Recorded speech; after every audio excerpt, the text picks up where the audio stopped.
antes de que se me olvide. Bueno, ahora sí. Entonces, bueno, platíquenme, creo que levantó la mano primero el compañero Samuel, perdón, Blanquet. Ok. Bueno, a mí, me gusta Sartori, sí, a veces como que me estresa un poco, como que lo tengo que leer varias veces, entonces como que esa parte que me estresa, pero me gusta mucho esta parte donde tiene como este problema con la pureza de, por ejemplo, critica mucho la pureza tanto del parlamentarismo como del presidencialismo, ¿no? Entonces, me gusta esta parte donde dice que, pues, que hay que cortarle las alas al parlamentarismo en sí. O sea, suena raro que hay que como desprenderse de la pureza del parlamentarismo para que éste pueda tener como una efectividad en sí, ¿no? Y ponen los ejemplos de Alemania y de Inglaterra, si no me equivoco, porque si no dice que si se queda con un parlamentarismo puro, entonces va a ser solo un gobierno por asamblea, ¿no? Y si no me equivoco es lo que dice que a lo que Latinoamérica como se convertiría si en el caso de que se volviera un parlamentarismo, ¿no? Un gobierno por asamblea. Y bueno, y esta parte donde dice que sería como más efectivo porque el ejecutivo tendría más poder y el primer ministro tendría como más presencia dentro del gabinete. Entonces, eso sería mi participación. Gracias. Sí, en realidad a Sartori parece que no le gusta más bien la democracia pura, ¿no? Siempre como que trata de meter ciertos límites, o sea, esta cosa de la asamblea o del gobierno asambleario, ¿no? El que le llama, al que caracteriza al propio parlamento que no tiene como, que está como desbocado, ¿no?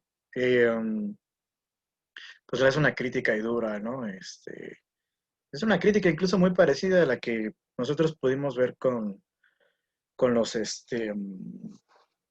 con los escritores del Federalista, ¿no? Y esta cuestión de la inestabilidad a partir de las asambleas, ¿no? No, tampoco le gustan a Sartori. Y, bueno, muchas gracias por tu participación. La compañera Alfaro, por favor, levantó la mano. Sí, hola profesor. Bueno, es que estoy enferma, entonces No pues te preocupes.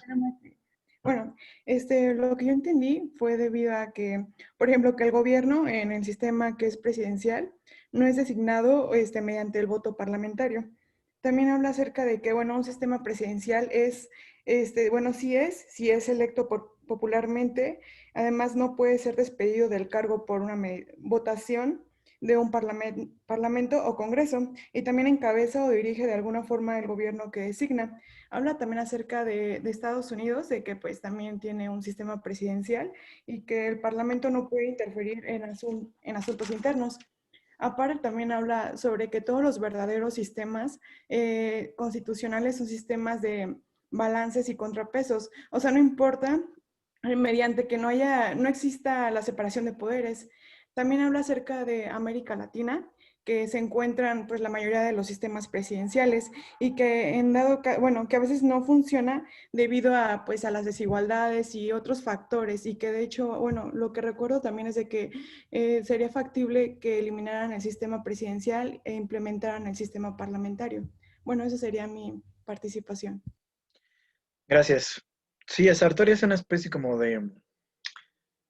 Lo que él propone es hacer un debate de cuál es el mejor sistema, ¿no? Y el más adecuado, el más eficaz, estable. Aunque por ahí mete el debate, ¿no? De cuál es la diferencia entre un gobierno estable y un gobierno eficaz, ¿no? Pero digamos, esa es la propuesta, ¿no? O sea, porque dice un poco, o sea, todas estas formas de sistemas políticos se dieron en circunstancias políticas y no tuvieron nada que ver con un debate, digamos, teórico, ¿no? Que era lo que yo les planteaba cuando estuvimos viendo, digamos, el caso de Inglaterra, el caso de Estados Unidos y de Francia. Pues decíamos un poco, ¿no? Que los sistemas políticos eran como el resultado de ciertas circunstancias económicas, sociales, políticas, ¿no? Culturales incluso. Y que no había habido un debate en ninguno de estos países como para decir, a ver, ¿cuál es el mejor sistema y cuál vamos a aplicar? ¿No? O sea, le salió el sistema que le salió a cada país, ¿no? Ahora sí que de chiripa fue de lo que pasó en cada uno de ellos. Y ahora lo que pretende hacer Giovanni Sartori es un poco bueno, ya sabemos esto, pero ahora sí podemos plantear el debate, ¿no? ¿Cuáles son las ventajas, cuáles son las desventajas de cada uno de estos sistemas políticos? Y además habla mucho de Latinoamérica, ¿no? O sea, un poco diciendo por qué Latinoamérica sufre esta inestabilidad, ¿no? Se debe al sistema político presidencial. Sería conveniente entonces poner un sistema parlamentario, ¿no? Y son todas estas cuestiones que él va a tratar de, de responder, ¿no? Entonces, digamos, en este capítulo 5 lo que trata de hacer es, digamos, tratar de dar una especie de visión más o menos amplia de lo que es el presidencialismo y en el capítulo 6 de lo que es el sistema parlamentario y los diferentes sistemas parlamentarios que él observa, ¿no? Bueno, también la compañera Magali Castillo, por favor. Sí, a mí me gustó, sí se me hizo un poco más digerible que las lecturas pasadas, porque pues ya empezó a comparar y primero empezó como con qué es el presidencialismo, el caso en Estados Unidos, en Latinoamérica. Entonces ya cuando sucedió esto de por qué el presidencialismo no está siendo funcional, o bueno, no es completamente puro en Latinoamérica, y retoma a Juan Linz sobre esto de acabar con el presidencialismo, y él dice, no, pues lo ideal sería hacer este, un semipresidencialismo. Y bueno, entonces para esto ya te pasa al parlamentarismo para explicarte qué es lo que es. Entonces, eso es lo que a mí me gustó de esta lectura. Entonces, también lo que se me hizo interesante es el pequeño análisis que hace sobre los países que podrían eh, pasar a un parlamentarismo, como es Chile, Argentina, Venezuela, pero bueno, los considera y al final te dice por qué realmente ya no. Entonces, eso me parece interesante. Sí, ya, digamos, él va a haber ciertas circunstancias políticas, ¿no? Ciertas cuestiones estructurales que le van a hacer decir, a este partido le conviene este tipo de sistema, a este partido, a este país, le conviene este tipo de sistema, a este otro país, a lo mejor este otro tipo de sistema, ¿no? O sea, dependiendo de cada una de las características que ellos tienen. Y, y sobre todo, toma en cuenta cómo funciona el sistema de partidos y cómo funciona el sistema electoral, ¿no? Ya veremos en las próximas lecturas de qué va un poco este rollo del sistema de partidos y también la cuestión de los sistemas electorales, que es importante, ¿no? O sea que, digamos, son parte del propio sistema político estas cuestiones. Bueno, gracias. También el compañero Diego Alejandro, por favor. Ok, gracias, profe. Pues a grandes rasgos, creo que principalmente pues señala esa diferencia, ¿no? Entre el sistema presidencialista, el parlamentarismo. La principal característica, evidentemente, de las que mencionaban, pues en el parlamentarismo va a encabezar o va a dirigir de alguna forma el gobierno que se le va a designar, ¿no? Y creo que muchas veces él lo que dice o el conflicto que tiene es que él considera que no funciona tanto el presidencialismo porque se le dan muchos cargos o tiene muchas funciones el presidente en este caso, y dice que por eso es que ha sucumbido o ha habido muchos fallos en él. De igual manera, plantea prácticamente para él la democracia o el presidencialismo perfecto que plantea es el de Estados Unidos. Emplea mucho esa parte con Estados Unidos e incluso menciona el mismo modelo de Washington, donde dice que este modelo tiene la característica de por la división y separación de poderes entre el presidente y en este caso el Congreso. Pero hay un autor, no recuerdo el nombre, que señala ahí que los padres fundadores que no crearon ese gobierno por la separación de poderes, sino que era un gobierno de instituciones separadas que iban a compartir el poder. O sea, su objetivo fue todo lo contrario a como lo planteaban. Y pues sí, plantea mucho en el aspecto de América Latina porque pues menciona que gran parte o gran problema que ha tenido el presidencialismo pues ha sucumbido en los golpes de Estado que ha habido ahí. Evidentemente ha mencionado pues el caso de Chile, como lo menciona, y creo que en una parte también decía que del mismo sistema parlamentario que se podía implementar, no sé si recuerdo en ese aspecto, que Costa Rica era el que se podría adaptar a ese tipo de circunstancias porque había llevado su sistema presidencial de alguna manera pues bien y que podría verse esa transformación de lo que hay.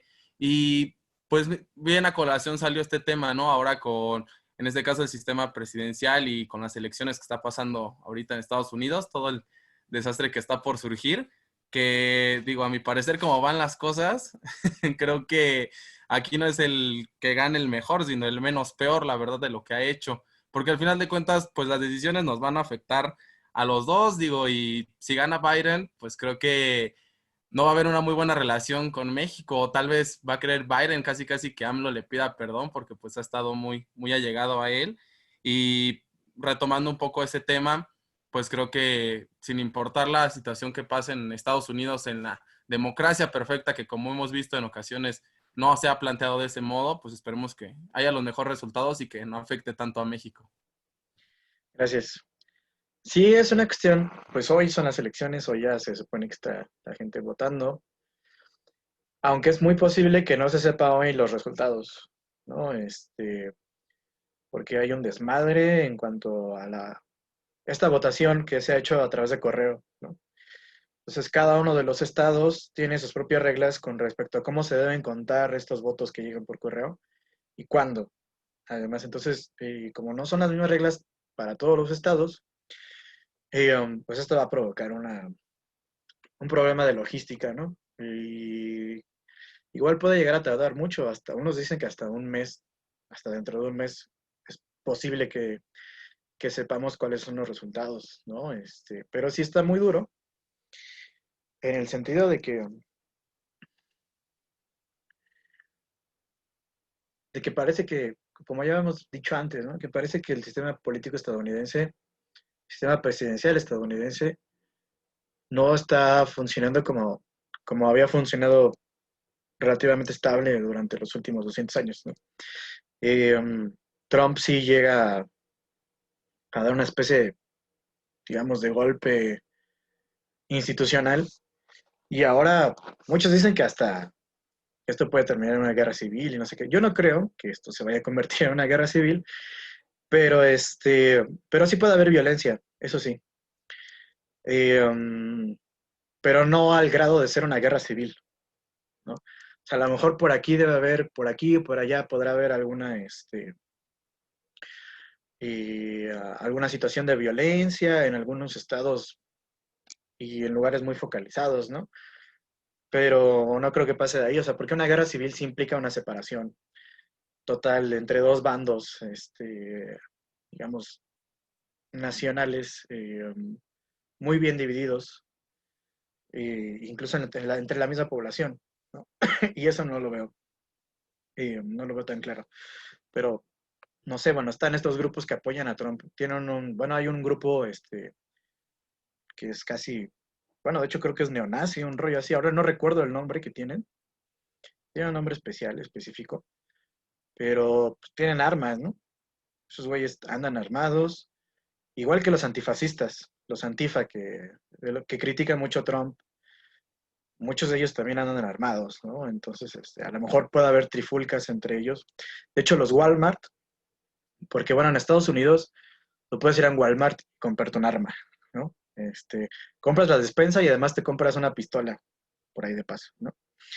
Entonces, lo que hizo Walmart fue quitar todas las armas que vendía, precisamente por este miedo al uso de las armas y a la violencia, ¿no? Y en muchos estados, por ejemplo, también lo que han hecho es cerrar establecimientos, ¿no? Para que, o sea, por si hay alguna trifulca o algo así, no empiecen a suceder estos saqueos de las tiendas. Entonces muchas tiendas cerraron, pero no nada más cerraron, sino que casi casi se pusieron ahí un muro enfrente para que la gente no vaya a querer saquear, ¿no? Romper los vidrios tan fácilmente.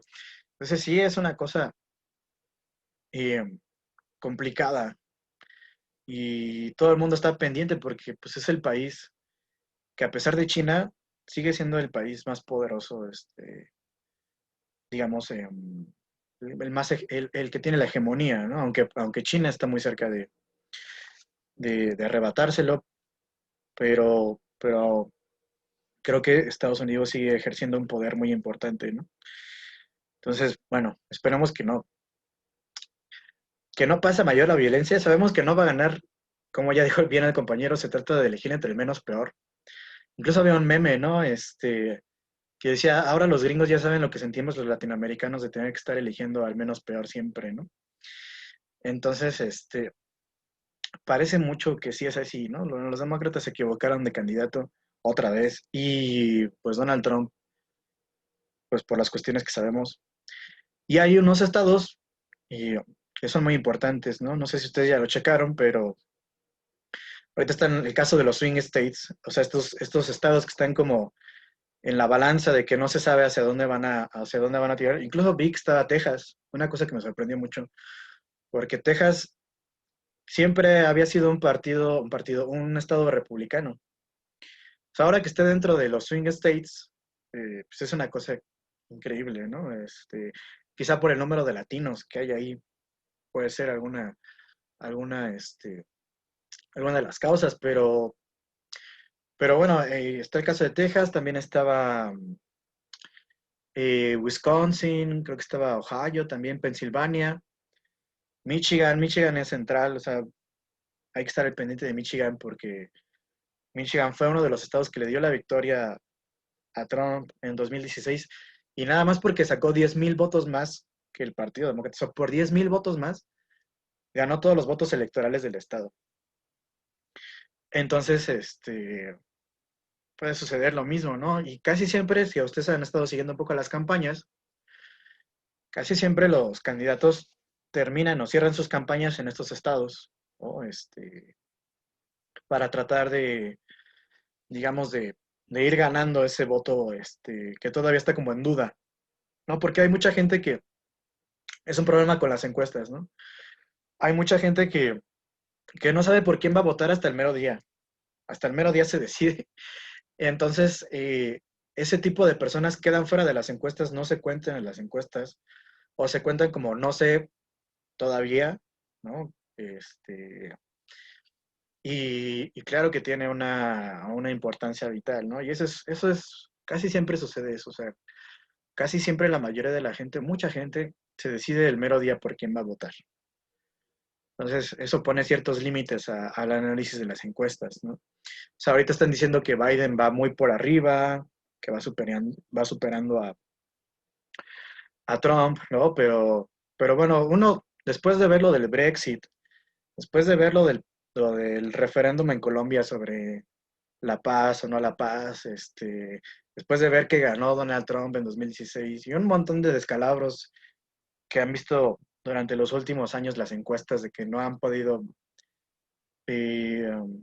digamos, anticipar lo que iba a suceder, pues yo ahora tampoco les creo mucho a las encuestas. También por ahí decía, ¿no? Que hay, y creo que esto es muy cierto, que hay votantes de Trump que les ponen creo que era shy voters, ¿no? Shy voters, que son como los votantes penosos. Los que van a votar por Trump, pero no lo admiten públicamente, porque les da pena decir que van a votar por Trump, ¿no? Entonces, en su corazoncito aman a Trump, pero, pero no están dispuestos a decirlo públicamente porque, pues por esto mismo, ¿no? Porque también hay una especie como de señalamiento hacia las personas que votan por Trump como personas ignorantes, personas que no tienen idea de la política, personas, etcétera, etcétera, etcétera, ¿no? Y entonces, pues la gente prefiere no decirlo. Y eso también afecta a las encuestas, a los resultados de las encuestas. Pues por lo regular, las encuestas pueden ser muy engañosas, ¿no? Bueno, también la compañera Fernanda, por favor, levantó la mano. Ah, sí, bueno, igual esta lectura, bueno, disfruto bastante leer a Sartori, me parece bastante realista y siento que deja bien claro con todos los ejemplos todo lo que quiere decir. Y lo que me pareció más interesante es que él dice o él cree que si la mayoría de las democracias de América Latina abandonaran sus formas presidenciales, no llegarían al parlamentarismo y caerían directamente al asambleísmo.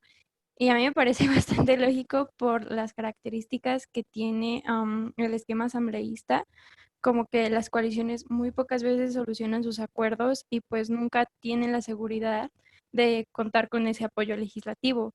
Y bueno, con esto los gobiernos nunca pueden actuar y hablar con una voz única y clara totalmente. Además de que el poder no estaría unificado y estaría disperso y atomizado por todas partes. Sí, precisamente es lo que señala Sartori, ¿no? Un poco como que los latinoamericanos somos un desmadre y no nos ponemos de acuerdo y tenemos, como bien dices, un sistema de partidos atomizado. Un poco, bueno, ustedes supongo que notan la diferencia. Si, por ejemplo, uno compara los partidos políticos, por ejemplo, en España, ¿no? Y los partidos políticos en México, los partidos políticos en España, por lo regular, sí representan un sector de la población a partir de un espectro ideológico, ¿no? En España se da mucho esto, ¿no? En el caso, por ejemplo, del PSOE, la gente que siempre ha votado por el PSOE, pues es gente, por ejemplo, que son hijos de republicanos, ¿no? O de gente que desapareció durante la guerra civil, que defendían la república, nietos de republicanos o miembros de algún movimiento de izquierda, etcétera, etcétera, etcétera, ¿no?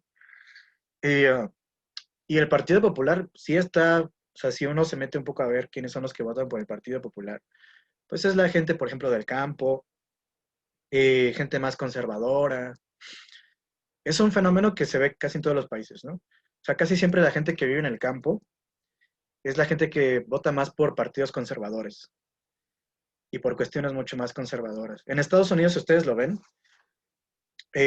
por ejemplo, si buscan un mapa de cómo están divididos electoralmente los estados, casi siempre los estados, por ejemplo, que están en la costa, ya sea la costa este o la costa oeste, casi siempre son azules o demócratas, porque es donde está siempre, digamos, las ciudades más grandes, donde hay un intercambio comercial importante y que el intercambio comercial provoca también intercambio cultural y todo ese tipo de cosas, ¿no? Eh, um, pero si ustedes se fijan más en el centro, en todos los estados que están lejos de las costas y que se ven más en el centro, casi siempre están en rojo. Y son estados que, por ejemplo, hay gente más de campo, más rural, etcétera, etcétera, ¿no? Son más conservadores y en España también se da esto, ¿no? Entonces uno tiene muy claro, digamos, qué espectro ideológico, más o menos claro, qué espectro ideológico tiene el PP, el Partido Popular, y qué espectro ideológico tiene el PSOE, o los nuevos partidos, ¿no? Podemos, Ciudadanos, Vox. Más o menos es claro eh, en qué aspecto ideológico tienen. Sin embargo, por ejemplo, si ustedes se fijan en los países latinoamericanos, por ejemplo en México, nunca hemos tenido un partido de masas ideológico, que se guíe por una cuestión ideológica. Sí hemos tenido partido de masas, ¿no? Por ejemplo, el Partido Nacional Revolucionario, etcétera, etcétera, etcétera, ¿no? Que fueron de masas, pero que no, digamos, que no tenían en su núcleo un aspecto ideológico claro, ¿no? Porque en la misma composición del PRI, de lo que fue antes el PNR y luego el PRM, pues había un montón de sectores, había el sector obrero, había el sector campesino, había el sector militar, había el sector popular, ¿no? Y el partido hacía como una especie como de árbitro, ¿no? Entre todos estos sectores y también entre la propia burguesía del país. Um, y de repente el PRI se va más a la derecha, de repente el PRI se va más a la izquierda, no sé, con Cárdenas, toda esta cuestión de la supuesta educación socialista, que era socialista entre comillas, ¿no? Y todas estas políticas, digamos, tendientes a centralizar, digamos, la cuestión económica en el Estado.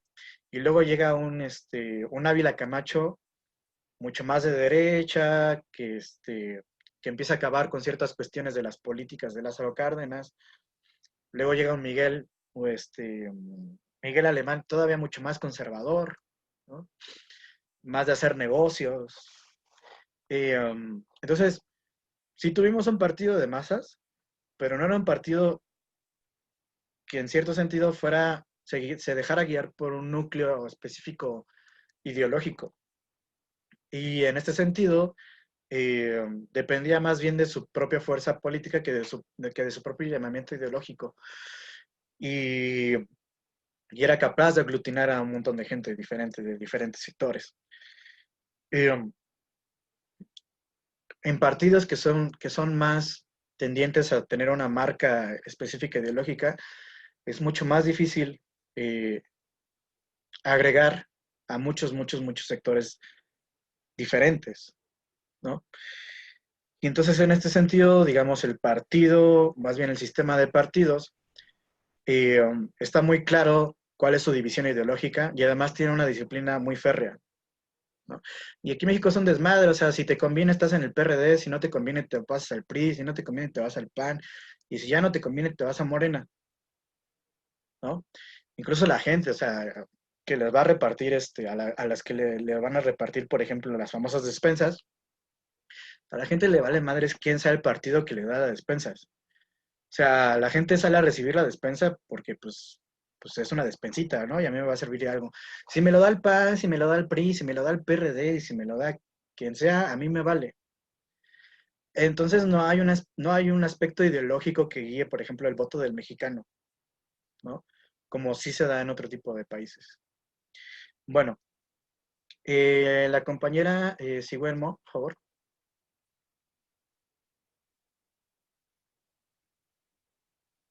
¿Ya me escucha? Adelante. Yo quiero hablar, bueno, es que mis compañeros ya dijeron que las ventajas y las desventajas del presidencialismo y del parlamentarismo, y lo que yo entendí de Sartori es que para él el mejor sistema es un sistema mixto, el cual él se refiere a un sistema semipresidencialista, ya que dice que el sistema semipresidencialista se basa en el poder compartido. Entonces, en la lectura lo que entendí es que Sartori establece como tres estructuras fundamentales porque dice que el semipresidencialismo es la mejor. Porque uno, dice que el presidente es independiente del parlamento, que no le permite como gobernar solo o directamente, que sus decisiones deben como ser canalizadas o procesadas por medio de su gobierno. La segunda sería que el primer ministro y su gabinete son como independientes del presidente porque dependen del parlamento y estas están sujetos al voto de confianza. Y en ambos casos requieren como el apoyo de la mayoría del parlamento, ¿no? Y la tercera es que la estructura de autoridad del semipresidencialismo permite como esas diferentes balances entre el poder del ejecutivo. Y dice que la mejor opción de un país que quiera hacer esa transición del presidencialismo al parlamentarismo, la mejor opción era primero hacer la transición a un sistema semipresidencialista, ya que no sería como un golpe tan fuerte, ya que estos tienen como, el semipresidencialista ya sería como, tendría como las mismas estructuras del sistema presidencial. Y ya. Ok, gracias. Sí, porque compara un poco por ahí mete Israel, ¿no? Porque Israel o los propios ciudadanos de Israel creían que habían construido un sistema semipresidencial, ¿no? Y por ahí Sartori dice, no, o sea, su sistema no es semipresidencial. Y empieza a decir algunas características de por qué no es semipresidencial, ¿no? Tiene que ver con lo que, con lo que comenta la compañera, ¿no? O sea, estos aspectos de la moción de censura, si realmente hay una división de poderes, ¿no? Etcétera. Y que para poder ser llegar a ser primer ministro, aunque llegues por el voto popular, sigues dependiendo de la asamblea, ¿no? Etcétera, etcétera. Entonces dice, Israel no es un sistema semipresidencial, ¿no? Eh, bueno, también la compañera Gaby Olivares. Sí, Bueno, esta lectura a mí me gustó porque creo que es de las pocas que le he entendido bien a casi todo. Me gusta como esa introducción que nos hace acerca de la división de los sistemas electorales y acerca de los votos, ¿no? Ya sea la elección por voto mayoritario o por voto proporcional, y luego la forma de sistema político democrático, que pues es en lo que se divide pues todo este estudio, que son los sistemas presidenciales y el parlamentario. Y pues nos da como todas esas definiciones de, bueno, las tres criterios para elegir, para saber si es un sistema presidencial, que es elegido por el voto directo, que no puede ser despedido por el, pues La asamblea. por el parlamento, ajá, el asamblea del parlamento, porque pues no, en muchos casos pues ni siquiera lo hay. Y el tercero es el que dirige y designa pues, al que va a estar ahí, ¿no? A su gabinete. Entonces, pues esa parte me parece muy, muy importante. Y habla acerca, igual como mencionaba mi compañero Diego, que pues igual está como muy, muy centrado en, que dice que casi todos los sistemas del mundo presidenciales fracasaron por sus inestabilidades, pero el único que no fracasó fue Estados Unidos. Y dice que no fracasó porque en el sistema estadounidense hay una división y separación de poderes. En una parte lo que es el presidente y en la otra lo que es el Congreso. Y también me pareció como algo, pues sí, mi única interrogativa aquí fue como que hay una parte donde dice que las dificultades presidenciales están ligadas al estancamiento económico, desigualdad y las herencias socioculturales. La solución es la buena política. Entonces, eso fue como que de todo el texto, como que yo no entendí bien para él qué era hacer una buena política, ¿no? Y siguiendo el camino de lo que mis compañeros dijeron, de que para Linz, pues la solución era que en los países latinoamericanos se erradicara el presidencialismo y se pusiera un parlamentarismo.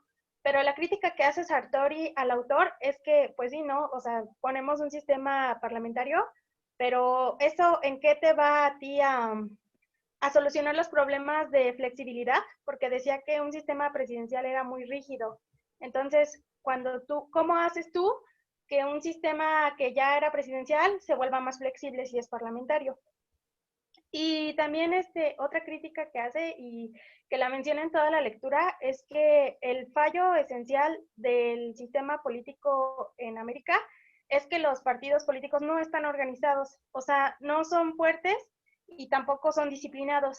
Y esa es como la culpa que le echa a Latinoamérica, de que no son capaces de tener un partido fuerte y estable, y que siempre el presidencialismo busca como tener la concentración en una sola persona, y hablaba de que esa sola persona pues tiene derecho a vetar leyes, que esa persona tiene derecho a elegir a su gabinete, y que entonces, ¿dónde quedaba la separación y dónde quedaba, pues no sé, la elección y pues la voluntad popular? Y en cuanto a los sistemas parlamentarios, pues me gustó porque pues decía que en el poder ejecutivo y el legislativo se comparten. O sea, estos dos sí están juntos, pero a la vez, pues habla acerca de las divisiones, ¿no? Del Parlamento de Gran Bretaña, que es como el ejemplo de donde ahí surgieron como los demás, y muchos tomaron, pues sí, el ejemplo, el de Francia y también el de Alemania. Y ese yo no lo sabía porque dice que hay 3 partidos y yo no sabía que había 3 partidos. Y ya, creo que, pues, sí, ya por último, decía que en América tal vez se podría adoptar un sistema parlamentario, pero fracasaría porque sería como el sistema francés. O sea, que tendría una asamblea que no, sí, que sería asambleísta y que pues sería como un desorden, porque no están bien estructurados los poderes y que pues, y ya, creo que ya es todo. Ok, gracias. Sí, pues es un poco lo que quiere evitar Sartori con sus propuestas es que caigamos en lo que ya vimos de la historia francesa, ¿no? De la Tercera y Cuarta República, que no se podían poner de acuerdo y esto generaba una inestabilidad en el sistema. Y sí, o sea, cuando Sartori habla de la buena política, un poco lo que él está haciendo es la queja de que a veces hay ciertos problemas que quieren ser resueltos, por ejemplo, problemas económicos, problemas culturales, sociales, etcétera, que quieren ser resueltos a partir de otras disciplinas, ¿no? Por ejemplo, la economía, ¿no? Incluso por ahí menciona la mano invisible, ¿no? Y dice, la mano invisible ya no puede funcionar sola, ¿no? O sea, necesita una guía. Y dice, y tampoco en política.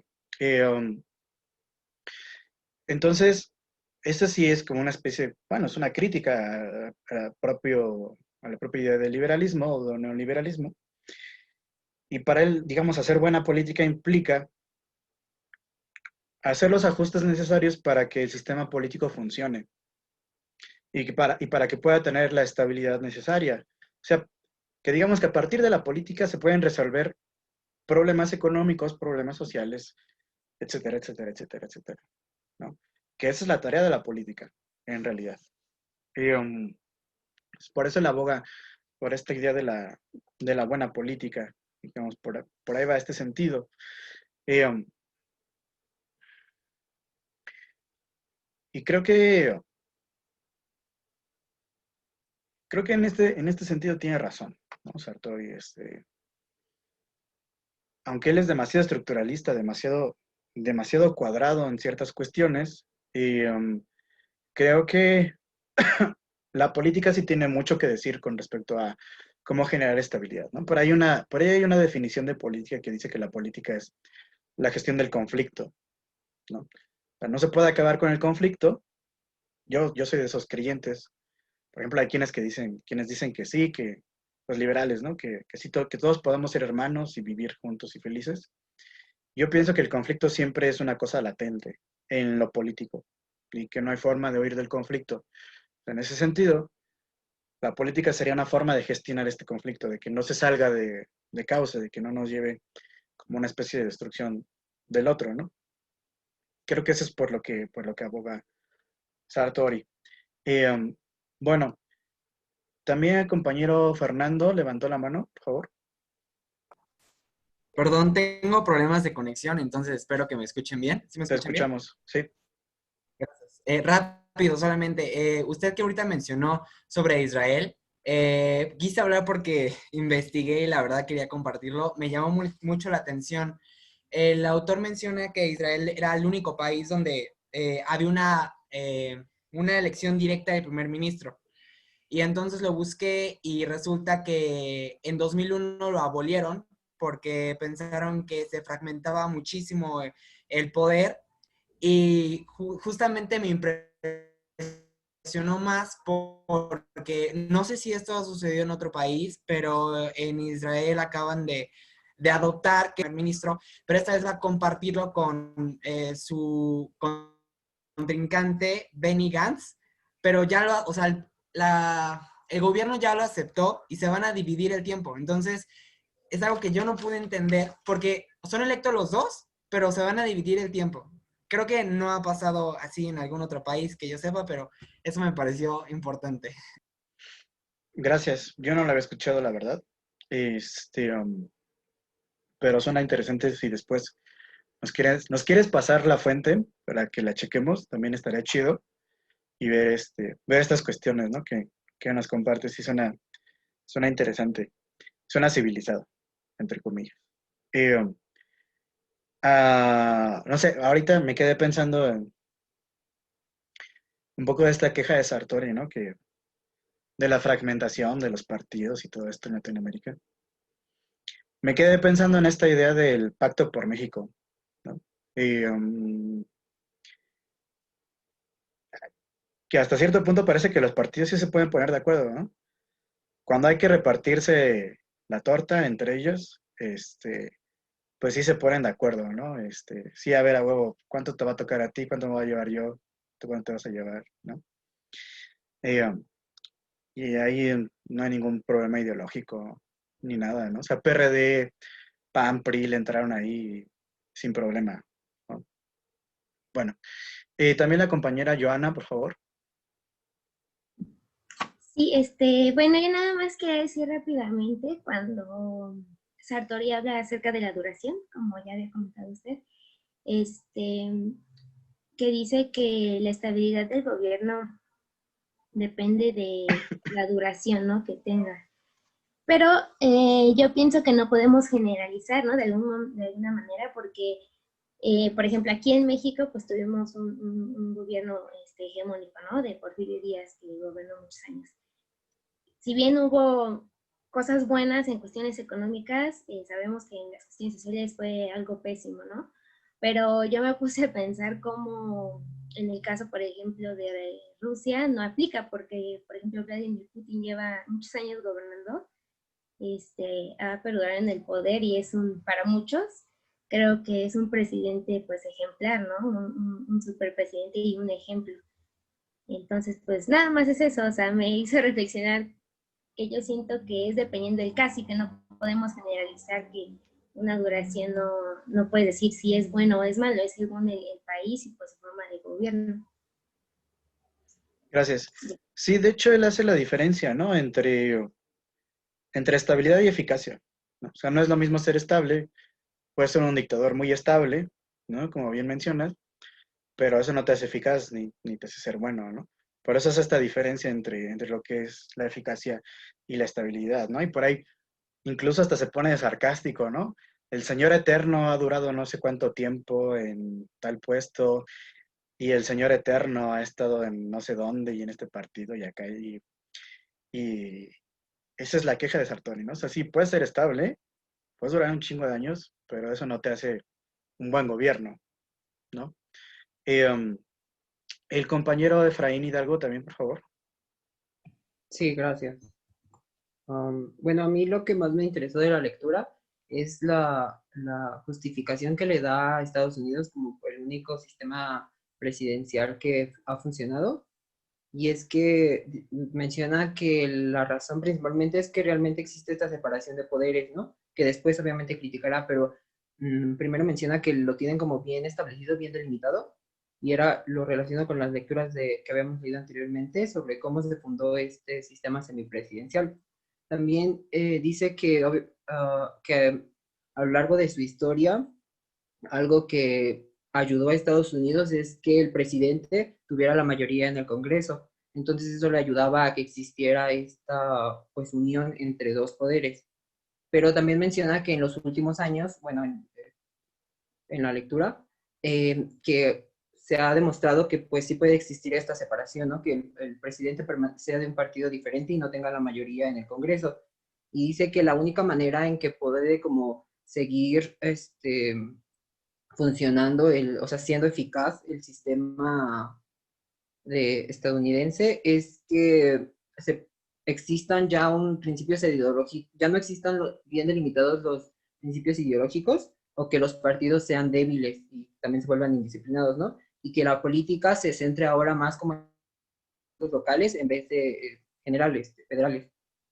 Entonces, con lo que usted mencionaba es que al presentarse esos tres factores, pues perdería la eficacia. Tal vez sí funcionaría, seguiría siendo estable el sistema, pero perdería la eficacia que menciona y que precisamente por eso él considera que la mejor opción sería el sistema semipresidencial. Y es que también dice que entre más dividido es la estructura del poder, el gobierno necesita estar más unido o sea, el Ejecutivo y el Congreso necesitan estar más unidos. Y entonces yo creo que suena como un poco contradictorio, pero o sea, cuando ya lo analicé, creo que tiene mucho sentido esto, ¿no? De que para que exista esta división de poderes y pueda seguir funcionando el sistema semipresidencial, debe de existir una idea de unión entre el Ejecutivo y el Congreso. Entonces creo que eso es lo más rescatable que yo encontré de la lectura. Gracias. Sí, para que un gobierno pueda ser estable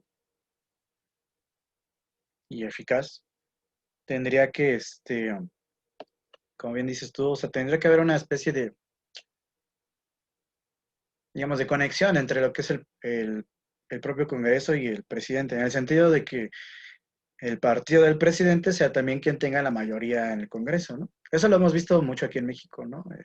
Bueno, en algunos momentos de nuestra historia, ¿no? Cuando Fox llega a la presidencia, los primeros años sí tiene una mayoría en el Congreso y luego los pierde, ¿no? Luego pierde esa mayoría y no le dejan sacar un montón de reformas que quería sacar, ¿no? Y luego creo que todavía Peña Nieto logró salvar esa misma situación, ¿no? Con el famoso Pacto por México, que era la idea de pasar ciertas reformas y para que no se las tumbaran, pues salió con los demás, con los partidos PAN y con el PRD, ¿no? Como vamos a ser amigos, entre nosotros nos repartimos la lana, no se preocupen, ¿no? Y entonces, claro, para que, digamos, un sistema presidencial sea estable, necesita tener el presidente un apoyo por parte también del Congreso, ¿no? Y por ahí dice, por ejemplo, en el caso de Estados Unidos, que, que ha funcionado tan bien porque solamente hay dos partidos, ¿no? Porque es un sistema bipartidista y en ese sentido siempre el presidente va a tener una mayoría, casi siempre va a tener una mayoría en los congresos. Es muy difícil que un presidente no pueda tener esa mayoría, precisamente porque no hay esta fragmentación de partidos. Al menos esto es lo que señala Sartori, ¿no? Este libro ya tiene ciertos años, tendríamos que revisar la historia de ciertos sistemas políticos, casos más actuales, para ver si esto se cumple, ¿no? Por ejemplo, creo que Obama sufrió por no tener una mayoría también en cierto momento en el Congreso, ¿no? Y no pudo pasar, por ejemplo, no pudo pasar como él quería esta famosa reforma del Obamacare, ¿no? La cuestión de salud y todo esto. No pasó tal cual como él la quería, ¿no? Y se las vio negras en ciertos momentos, ¿no? Por esta cuestión. Y más, incluso hubo un cierre de gobierno, ¿no? Cuando en Estados Unidos, por ejemplo, no se aprueban los presupuestos se supone que se aprueban anualmente, o sea, en qué se va a gastar el Estado la lana, y durante este año,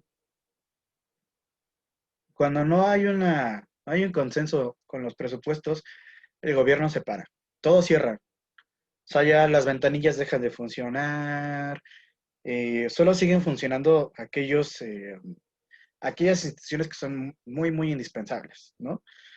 Pero la gran mayoría digamos, de los bracitos del Estado, burocráticos, dejan de funcionar porque les dejan de pagar a la gente que trabaja ahí, porque no se han aprobado los presupuestos, ¿no? Entonces, sí es una cuestión muy importante la cuestión de los presupuestos. Incluso, o sea, los presupuestos pueden tirar hasta gobiernos. Si no se ponen de acuerdo, se pueden caer gobiernos, al menos en los casos parlamentarios, se pueden incluso caer los gobiernos si no logran que se aprueben sus presupuestos, ¿no? Por ejemplo, en el caso de España, este gobierno actual en España, que es el gobierno de PSOE y de Podemos, todavía siguen funcionando con los presupuestos que aprobó Rajoy por el año 2014 o una cosa así, porque no han logrado aprobar unos nuevos presupuestos. De Por la hecho, ya están dificultad de formar mayoría. Ajá. ya están en puerta. Vean la propuesta para el presupuesto del 2021 que propuso Pedro Sánchez. Esto conlleva pues una alza a los impuestos para las grandes empresas y supuestamente un aumento del 0.9% para los pensionados, para los docentes de la educación y no recuerdo para qué otro sector. Pero aquí está, ¿no? Ahora sí que vamos a ese consenso político. Muchas veces lo decía Sartori en su lectura. A veces la disciplina política no te alcanza para dar un buen aporte político y que puedas dirigir y administrar bien el poder. Porque volvemos al mismo punto de las lecturas pasadas. Muchas veces se puede tener el poder en una sola persona, pero también el arte de la verdadera política, sea cual sea el sistema de gobierno, la forma de gobierno, es saber administrar el poder en todos los asuntos que atañen a la política. Sí, como bien dices, ya Pedro Sánchez sacó su propuesta, aunque aunque no en todo, pero muchas de esas propuestas que mencionaste, perdón, las propuso Podemos, de hecho. su borrador original. PSOE nunca las hubiera sacado si hubiera gobernado solo. Jamás hubiera atrevido a subirle los impuestos a los ricos, jamás hubiera atrevido a subir las pensiones de los viejitos. Incluso por ahí también viene una... aunque bueno, creo que esto no viene en los presupuestos como tal, pero Podemos estuvo presionando para que el gobierno regulara los alquileres, la renta de los alquileres, el tope del precio de los alquileres, porque algunos eran desorbitantes, ¿no?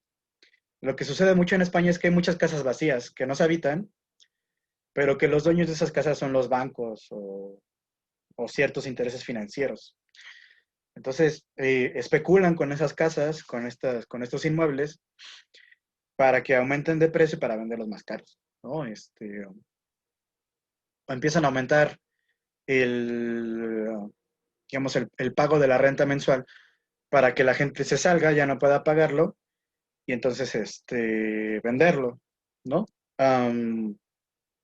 Etcétera, etcétera. O sea, la cuestión que tiene que ver con el asunto de la vivienda en España es una cuestión muy fuerte. Incluso hay eh, sí, por eso tanto ocupa, ¿no? Los famosos ocupa en España. Por eso, incluso hay hasta movimientos, ¿no? Está la famosa La PA, la plataforma antidesahucios, que incluso fue dirigida durante algún tiempo por la que ahora es la jefa del Ayuntamiento de Barcelona, por Ada Colau. Ella era la dirigente del movimiento de antidesahucios y después llegó a convertirse en la presidenta municipal de Barcelona, ¿no? Ganó las municipales. Entonces, sí es una cuestión muy fuerte la cuestión de las habitaciones allá, ¿no? La gente no puede tener donde vivir, sin embargo hay un montón de casas vacías, entonces esto se les hace injusto, ¿no? Y quieren pagar una renta que sea una renta adecuada, que no sea una renta abusiva, ¿no? Y tampoco es que lo quieran gratis, pero quieren algo justo. Entonces, bueno, ese tipo de cosas en España están muy candentes, pero casi siempre quien hace estas propuestas es Podemos. Pedro Sánchez es un buen señor tibio, ¿no? Guapo, pero tibio. Entonces, de hecho, yo conocí a Pedro Sánchez, hablando ahorita de que es guapo y todo este rollo. Anécdota, entre paréntesis. No tiene mucho tiempo, fue como un año y medio, que fue al Colegio de México a dar una plática ahí y el rollo. Y entonces, pues ahí estuvimos y lo vimos. Y pues sí es un señor así súper alto, ¿no? Entonces, supongo que a mucha gente le encantará eso, ¿no? No manches, Pedro Sánchez se mide 2 metros, o sea, aparte es jefe de gobierno de España, o sea, ¿no? Pero bueno, fin de la anécdota. Está más guapo Iglesias, ok. Ok. Eso nunca lo había oído. Porque casi siempre, pues es que Pablo Iglesias, pues es un tipo así como con colita, ¿no? Barbón. Al principio trae su arete, ¿no? Trae sus aretes y trae una arracada aquí. Y después se la quitó. Aunque ahora creo que ya siendo vicepresidente se volvió a poner un aretito. Pero eso fue una forma de romper más fodongo, más rico. Fue una forma de romper la cuestión de cómo debía vestir un político en España, ¿no? Porque a pesar de que él viste así, como muy fodongo, como bien dice la compañera, o sea, si ustedes lo ven debatir, es un tipo que en los debates muy difícilmente pierde. Es un tipo muy inteligente. Y aparte, bueno, pues es que él era académico y era doctor en ciencia política y daba clases allá en la Universidad Complutense de Madrid y todo el rollo, ¿no? Entonces, o sea, intelectualmente, Pedro Sánchez está como por acá y Pablo Iglesias está por acá, ¿no? En términos de guapura, pues a lo mejor Pedro Sánchez está por acá y Pablo Iglesias está por acá, ¿no? Eso ya es muy subjetivo, ¿no? Ya depende de los gustos de cada quien. Bueno, también la compañera Isadora, por favor, quiere participar. Sí, más bien es una pregunta. Es una duda que me surgió después de ver un capítulo de House of Cards. ¿Podría haber una cohabitación en el sistema semipresidencial de Estados Unidos, porque recuerdo, bueno, por ejemplo, no sé, que el presidente fuera republicano, pero el vicepresidente fuera demócrata. ¿Podría pasar eso? No, porque van en fórmula conjunta.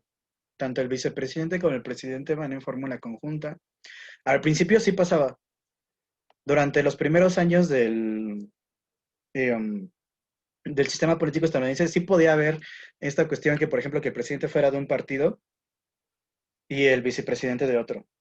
Pero provocaba muchos problemas y por eso lo quitaron. O sea, dijeron, no, pues ahora que vayan en fórmula juntos, porque antes lo que pasaba era que el que quedaba en segundo lugar en la votación para presidente era el que era nombrado vicepresidente. Entonces, en realidad, pues era el rival del presidente, ¿no? El que quedaba en segundo lugar era el que se volvió su vicepresidente. Pero pues esto provocó ciertas inestabilidades y lo quitaron, ¿no? Entonces ahora quien va a la presidencia también tiene que ir en una fórmula con alguien que haya elegido él para la vicepresidencia. Y, ahora va Mike Pence con Donald Trump, ¿no? Que ya estuvo de su vicepresidente durante los últimos 4 años.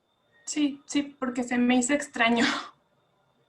Sí, al principio sí pasaba. Al principio sí pasaba que, por ejemplo, cuando llegó ¿quién fue? Cuando llegó John Adams, que fue el segundo presidente después de George Washington, él ganó las elecciones para presidente, pero quien se quedó en la vicepresidencia, habiendo llegado al segundo lugar en las elecciones, fue Thomas Jefferson. Y eran de ideas totalmente contrarias. John Adams era una especie de continuismo de George Washington, y además John Adams también traía como asesor y como miembro del gabinete al mismo Alexander Hamilton. Aunque en algún punto corre a Hamilton porque se da cuenta de que el Hamilton nada más lo quiere manipular, sí era una idea como de un poco muy conservadora. O sea, incluso en algún punto de la presidencia de George Washington, John Adams propuso en el Congreso que al presidente se le llamara Su Alteza Señor Presidente, así. Y entonces, pues todo el mundo puso así como el grito en el cielo de cálmate, o sea, pues si no somos una monarquía, ¿no? Pues precisamente estamos saliendo de una monarquía y quieres que volvamos a tratar al presidente así, ¿no? Y pues todo el mundo lo mandó a la fregada, ¿no? O sea, John Adams era un tipo muy conservador y tenía un tipo mucho más radical que era Thomas Jefferson, que un poco ya hablamos de él, ¿no? Que era muy amigo de los jacobinos en Francia y todo este tipo de cosas. Entonces, al principio sí se daba este fenómeno, ¿no? Bueno, entonces, bueno, creo que ya ustedes dijeron varias cosas importantes, ¿no? De las que dijeron. Es la propia definición de lo que el propio Sartori va a entender como sistema político presidencial, ¿no? En primer lugar, que el presidente tiene que ser electo popularmente, ¿no? En segundo lugar, que no puede ser despedido por por una votación del Parlamento. Es decir, no puede haber una moción de censura en el sistema presidencial. Y en tercer lugar, que el presidente va a dirigir al gobierno al que designa. Es decir, el mismo presidente es quien va a elegir al propio gabinete de su gobierno, ¿no? No como en otros sistemas que a lo mejor el Parlamento tiene que aprobar al gabinete, si lo acepta o no, etcétera, etcétera, ¿no? Y estas tres características eran, digamos, el núcleo central de lo que Sartori iba a entender como el sistema presidencial, ¿no?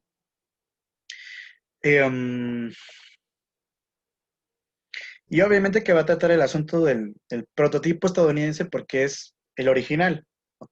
Es el primer sistema presidencial que existió y va a hablar un poco de él, un poco asumiendo que el sistema presidencial funciona no gracias al sistema presidencial, sino gracias a la propia conformación política de los Estados Unidos, ¿no? O sea, incluso por ahí va a decir que el sistema presidencial en los Estados Unidos funciona a pesar del propio sistema presidencial, ¿no? quienes hacen funcionar el sistema presidencial son los gringos, dice, bueno, no dice gringos, pero bueno, son los estadounidenses, dice Sartori, ¿no? Pues bueno, creo que ya nos queda claro, ¿no? Un poco esta idea de que el presidente en un sistema presidencial no puede disolver al Parlamento, ¿no? Que sí hay esta división que ya mencionaban hace rato, ¿no? En un sistema parlamentario no hay una división de poderes como tal, aunque sí hay una especie de check and balance, ¿no? Estos balances de los que habla Sartori. Pero en el sistema presidencial sí hay esta división de poderes como tal, porque el presidente no sale, por ejemplo, como en el caso de los sistemas parlamentarios, no sale del propio parlamento, ¿no? Pedro Sánchez es un parlamentario más, ocupa un lugar más entre todas las sillas del Congreso. Un día vean uno de estos videos del Congreso español, y Pedro Sánchez está sentado en una silla más ahí, ¿no? En una esquinita por ahí está sentado Pedro Sánchez, junto con todo su demás gabinete, ¿no? Al lado se sienta esta señora que se apellida Calvo, que es la vicepresidenta primera, y luego al lado se sienta Pablo Iglesias, que es el vicepresidente segundo, y bueno, los demás miembros del gabinete, ¿no? Son miembros también del Parlamento. Pues no hay esta división como tal. Entonces, en realidad dice que en todos los sistemas constitucionales siempre hay sistemas de pesos y contrapesos, ¿no? A pesar de esto, dice muy bien Sartori, que esto no significa que al presidente le valga si tiene o no el apoyo del Congreso, ¿no? Porque para poder pasar reformas, para poder pasar ciertas leyes, el presidente sí depende de un gobierno, más bien de un Congreso que lo apoye, ¿no? Aunque se puede dar el fenómeno del gobierno dividido, que no es lo mismo que cohabitación, ¿no? Ya vimos que cohabitación solamente se da cuando hay un sistema semipresidencial, ¿no? En el caso francés. Pero el gobierno dividido es cuando, por ejemplo, aquí en México tuvimos gobierno dividido, con el ejemplo que ya les puse, cuando Fox pierde la mayoría en el Congreso, ¿no? Gobierno dividido quiere decir que el partido que gobierna o que está en la presidencia no es el mismo partido que tiene la mayoría en el Congreso, ¿no? Entonces esto genera este fenómeno.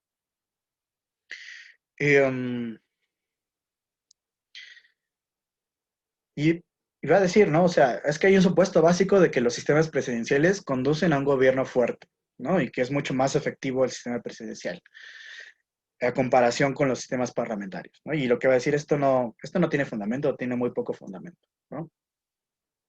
Va a decir que una estructura de poder dividida genera parálisis y estancamientos más que cualquier otra, ¿no? O sea, precisamente estos gobiernos divididos de los que ya hablamos son los que también pueden generar una parálisis.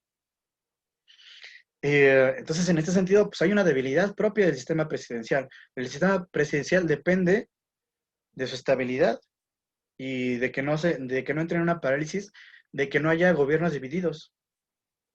Y esto puede suceder, ¿no? No hay ninguna garantía de que no haya gobiernos divididos.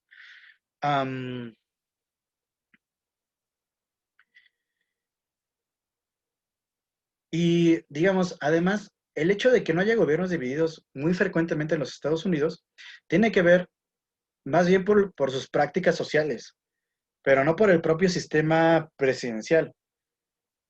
Un poco ya les platiqué cómo surgió el sistema bipartidista en los Estados Unidos, ¿no? Estas diferencias que había entre Thomas Jefferson y Alexander Hamilton provocan que, a pesar de ellos mismos, surja un sistema bipartidista en el que va a haber los seguidores de Hamilton que se van a llamar federalistas y los seguidores de Jefferson que se van a hacer llamar republicanos demócratas, ¿no? Incluso no les gusta, reniegan de este sistema bipartidista tanto así que cuando Thomas Jefferson llega a la presidencia, en su primer discurso dice algo así como: todos somos federalistas, todos somos republicanos, no hay división entre nosotros, ¿no? Porque les da mucho fuchi esta cuestión de que se creen partidos políticos en su país, ¿no?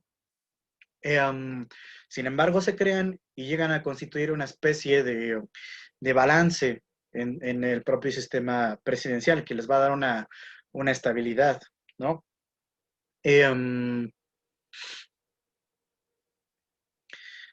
Sin embargo, al menos desde este análisis que hace Sartori, nos va a decir que en los últimos años sí ha habido una especie de división antagónica entre lo que es el Congreso y el propio presidente, ¿no? Aquí habría que meterse a la historia de los Estados Unidos, incluso a la historia más reciente que ya Sartori no pudo ver y de la que no pudo hablar, para ver qué tanto este fenómeno sí se ha repetido, ¿no? O sea, esta pelea entre lo que es el Congreso y lo que es el Poder Ejecutivo, ¿no? Yo creo que, por ejemplo, en el caso de Donald Trump, esto no se ha repetido. Donald Trump tiene una mayoría en el Senado, que como ya vimos, el Senado es uno de los referentes más importantes para lo que tiene que ver, por ejemplo, con cuestiones de relaciones exteriores, que tuvo que ver con la aprobación incluso de este nuevo Tratado de Libre Comercio, que ahora le pusieron otro nombre que ya ni me acuerdo cómo se llama, el UMS, no sé qué, ustedes sabrán mejor. Y usó o dependió del Senado para aprobar este nuevo tratado, ¿no? Con Canadá y con México. Entonces, en ese sentido, aunque no tiene una mayoría en la Cámara de Representantes, al tener la mayoría en el Senado, sí puede aprobar un montón de cuestiones que no tienen nada que ver con digamos, con los asuntos que maneja la Cámara de Representantes, ¿no? A la Cámara de Representantes no le entra el desmadre de los acuerdos, ¿no? ¿Se acuerdan que lo vimos, ¿no? Los acuerdos internacionales y todo esto. Entonces, bueno, pues Trump se ha visto beneficiado de esta mayoría. Entonces, bueno, digamos, centrándose en esta cuestión, dice Sartori que para destrabar esta situación se requieren de tres factores, ¿no? En primer lugar, digamos, una falta de principios ideológicos, ¿no? La existencia de partidos débiles e indisciplinados y una política centrada en los asuntos locales. Y dice que con estos elementos el presidente puede obtener en el Congreso los votos que necesita negociando, ¿no? Y esto es una cosa muy real, o sea, lo que dice Sartori es verdad. Los partidos son débiles en el sentido de que no son maquinarias partidistas como las que nosotros vemos en América Latina o como las que vemos en Europa, ¿no? Los partidos en Estados Unidos son más bien plataformas en las que uno puede llegar para lanzarse, ¿no? Pero no son toda esta maquinaria de que te va a entregar una despensita por aquí, por allá, ¿no? O de que te va a convencer a partir de sus células que tenga, ¿no? Como el PRI, ¿no? El PRI, tú ibas hasta el pueblo más lejano del país y veías una tiendita y en la tiendita veías pintado el logo de Coca-Cola y el logo del PRI. Era lo que no podía faltar, ¿no? Entonces, había una cierta disciplina en el Partido Revolucionario Institucional y que concentraba, digamos, en la dirigencia las decisiones y que hasta la fecha, ¿no? Las dirigencias son muy importantes en los partidos políticos. Ya vimos cómo se dieron en la madre los de Morena por esta pelea de las dirigencias, ¿no? Pero en los Estados Unidos no, o sea, no hay un secretario general del Partido Republicano o no hay un secretario general del Partido Demócrata que sea quien tome de las decisiones más importantes de hacia dónde va el partido, ¿no? Simplemente son plataformas en las que uno se lanza, ¿no? Para competir, son para lo que sirve, ¿no? Y además, tampoco hay unos principios ideológicos tan claros. Una cosa que ustedes tienen que saber de los gringos y de su cultura política, y que obviamente esto afecta al sistema de partidos y al propio sistema político, es que los gringos creen que viven en el mejor país del mundo. Y en ese sentido no hay divisiones ideológicas tan importantes. No hay esta división, por ejemplo, que se hay en Europa, por ejemplo, de partidos comunistas o de partidos socialistas, que sí implicaban una ruptura importante, ¿no? Que decían, bueno, es que este país está mal, tenemos que transformarlo, ¿no?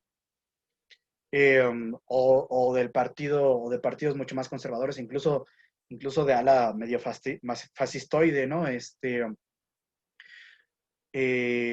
partido nazi o el partido fascista en su momento, ¿no? Que implicaban también la destrucción del propio Estado democrático como tal, ¿no?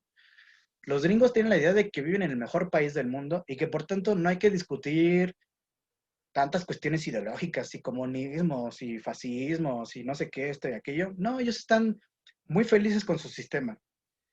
Ciertas cuestioncitas por ahí pequeñas, hay que ir cambiando, ¿no?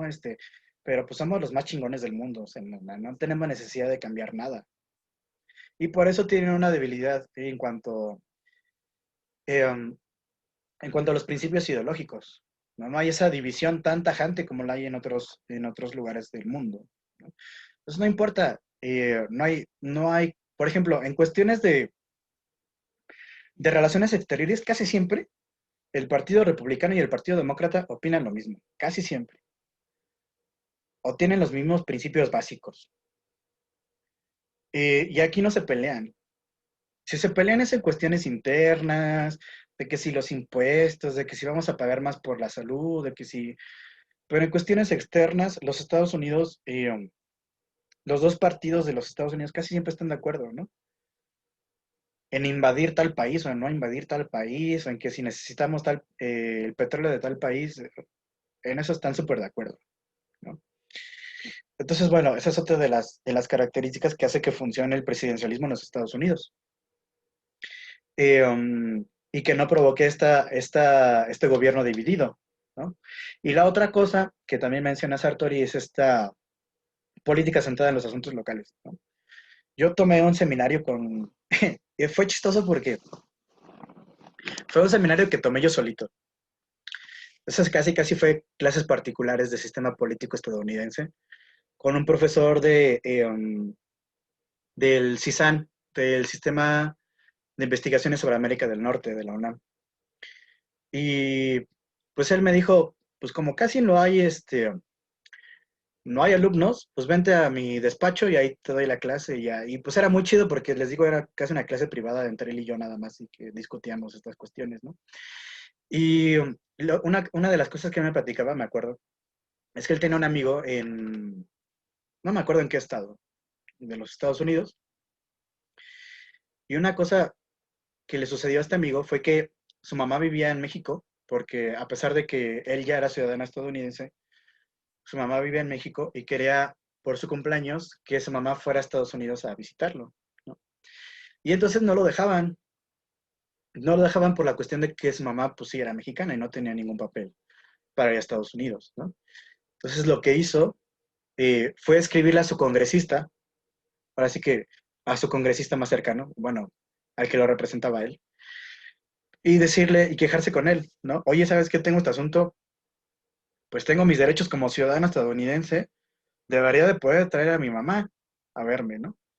Pues directo con su representante y bueno, con el representante arregló este asunto.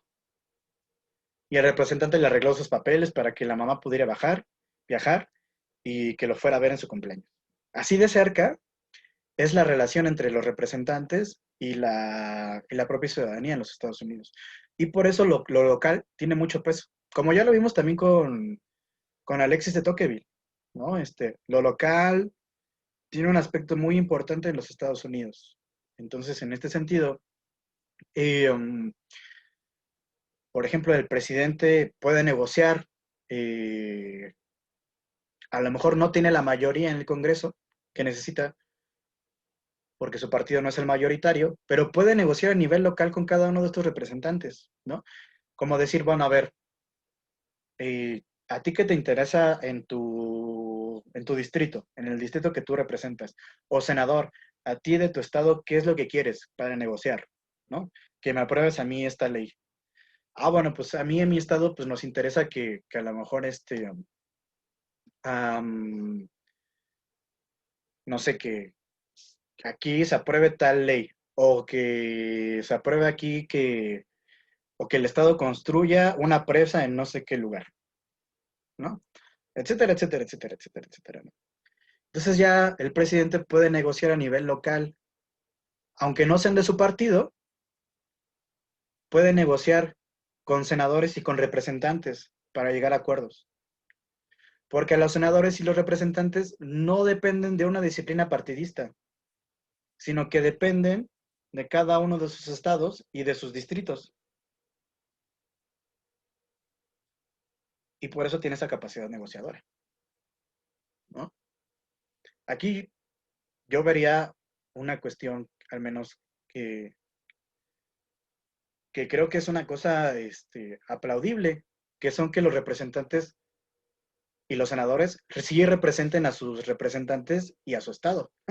Faltaría más, ¿no? Un poco parece que lo que defiende Sartori es que los representantes, más bien que bueno, en el caso de los parlamentarios o los que ocupen un lugar en el Congreso, representen a su partido y no a sus representantes. O sea, Sartori ve un problema en esto. Si se dan cuenta, lo que Sartori dice es, hace falta disciplina partidaria, que los representantes del Congreso no representen a sus distritos ni a sus estados, sino que representen la dirigencia o la dirección, perdón, del propio partido al que pertenecen, para que haya estabilidad y para que haya eficacia. Entonces, si se dan cuenta, este es un criterio bastante poco democrático por parte de Sartori, ¿no? Quienes deben decidir hacia dónde van los votos de los congresistas son los partidos y no la gente, un poco es lo que está diciendo, para que haya esta estabilidad y esta eficacia que él pretende, ¿no? Bueno, digamos, esto sería lo que le daría esa estabilidad, ¿no? Al propio presidencialismo estadounidense, pero como vemos, es una cuestión muy sui generis de la propia sociedad estadounidense, que no se puede repetir en otros lugares, que es muy difícil que se repita en otros lugares, ¿no?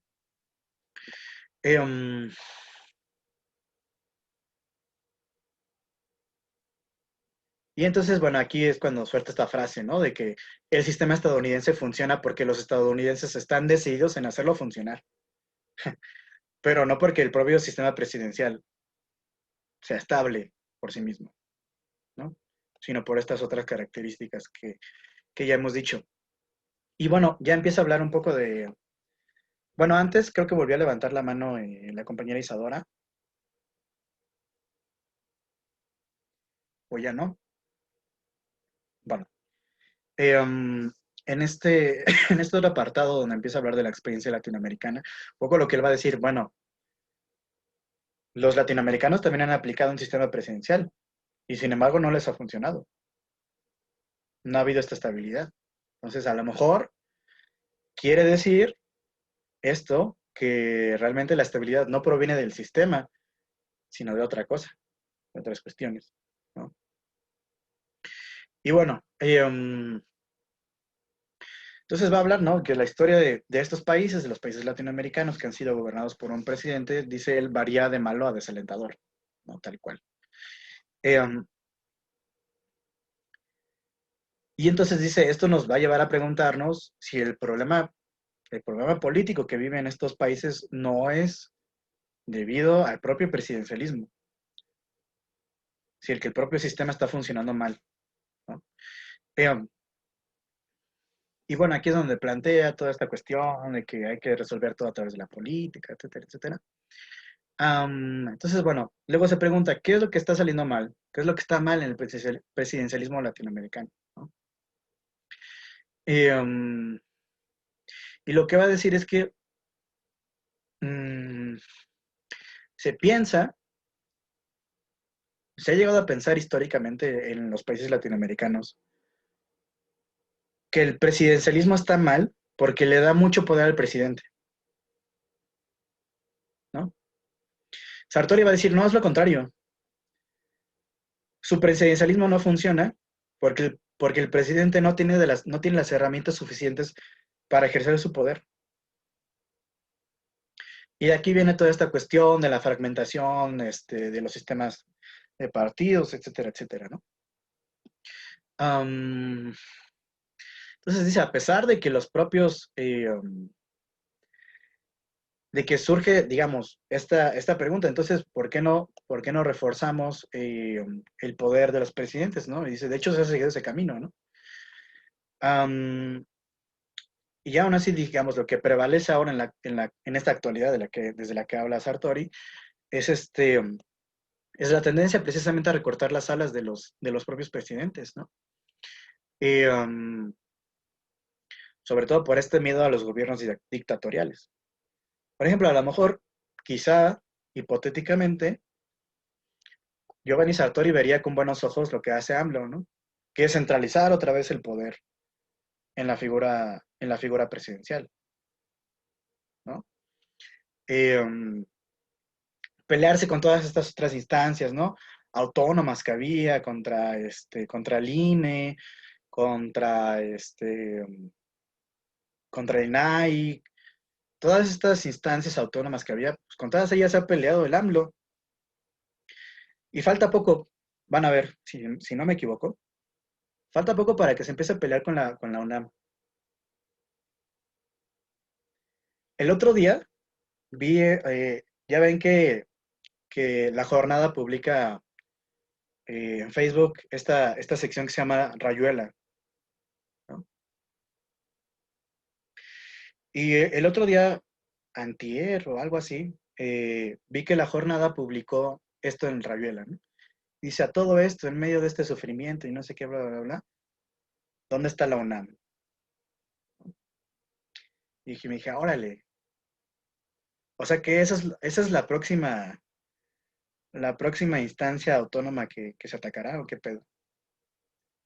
Va AMLO, porque un poco parecía como portavoz de AMLO La Jornada, ¿no? Y fíjate que a mí La Jornada me encantaba antes de que llegara AMLO y nada más llegó AMLO y bueno. Pero bueno, sí me dio mucho miedo y me dio como, no sé, bueno, ahí se los dejo para su consideración. Pero bueno, sí parece que hay broncas, ¿no? Entre el presidente y ciertas instituciones que se supone que son autónomas, ¿no? Creo que Sartori parece, al menos por sus argumentos, que él estaría feliz, ¿no? Con esta centralización del propio poder presidencial, porque entonces dirá, ahora sí ya puede funcionar, ¿no? Pero bueno, sigamos. Por ahí va a decir, ¿no? Que el problema reside en la separación de poderes. O sea, un poco, el problema en Latinoamérica de los presidencialismos latinoamericanos es que siempre hay una estabilidad por la oscilación entre el poder, entre el abuso del poder y la falta del mismo, ¿no? O sea, de repente hay demasiado abuso de poder por parte de aquellos dirigentes y de aquellos gobernantes que han estado a lo largo de la historia en Latinoamérica, que han abusado del poder, y luego, por otro lado, esta misma falta del poder, ¿no? O sea, de repente llegan dictadores que quieren utilizarlo de manera abusiva, y de repente, como abusan estos dictadores, a nosotros los latinoamericanos nos da miedo y empezamos a poner frenos a la presidencia. Empezamos a poner ciertos muros, ciertos cotos para que no puedan hacer ciertas cosas, ¿no? El caso más claro en México, pues es una de las cosas que ya hablamos, la famosa reelección presidencial, ¿no? Que es una forma de acotar el poder del presidente, ¿no? Aunque bueno, creo que, bueno, ya les había mencionado, ¿no? Que por ahí Daniel Cosío Villegas dice que el presidencialismo de México en realidad era una monarquía sexenal, ¿no? Transversal. Entonces, bueno. Entonces, este sería el problema. Es decir, el mismo sistema presidencial que está dividido, que propone esta división de poderes, es lo que no deja que haya un gobierno estable y eficaz en nuestros países, ¿no?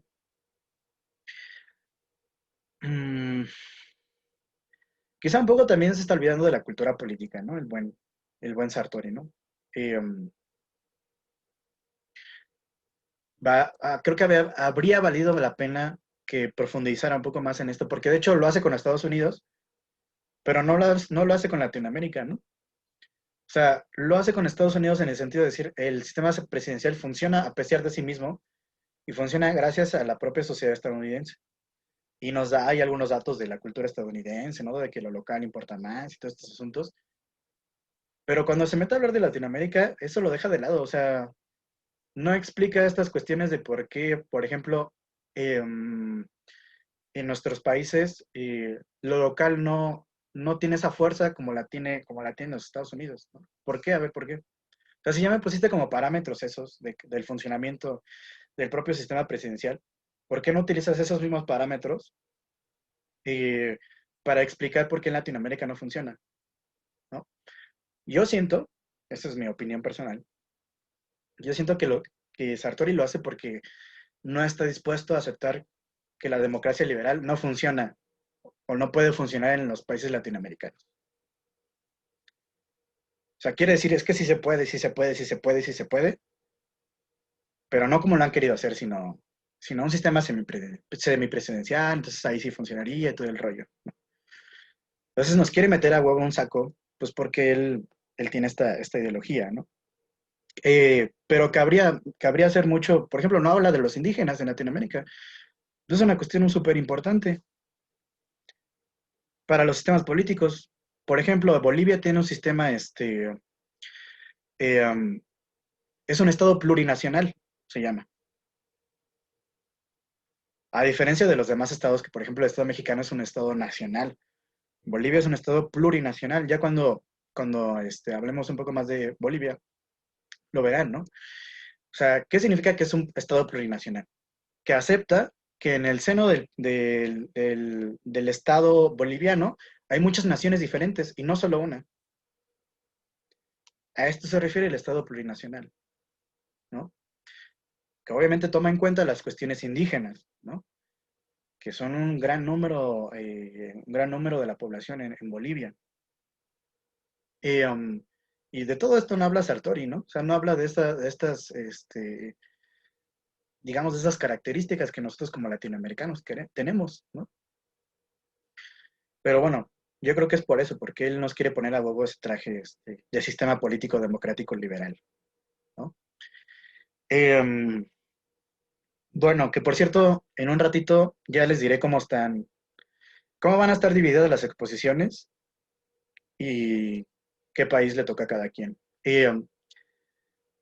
Lo hice por número de lista, entonces, como para que no haya peleas de que, no, pues yo quería con él y ya no me tocó. Quería con la chica que me gustaba para así empezar a hablarle, pero ya no lo va a poder empezar a hablar porque no me tocó con ella, o rollitos así, ¿no? Entonces, bueno, lo hice por número de lista para que no hubiera problema. Y ahorita les platico entonces cómo queda todo este rollito. Bueno. Entonces, bueno, luego en este apartado 4 del capítulo 5, ya viendo estos problemas del sistema presidencial en Latinoamérica, él se va a preguntar, ¿es el parlamentarismo un remedio? Y un poco lo que, digamos, alguna de las cuestiones que va a decir es que la democracia parlamentaria no puede funcionar a menos que existan partidos adaptados al parlamentarismo. Es decir, que tienen que ser partidos socializados para ser organismos cohesivos y disciplinados. Otra vez, la idea de la disciplina, como una idea fundamental, ¿no? Que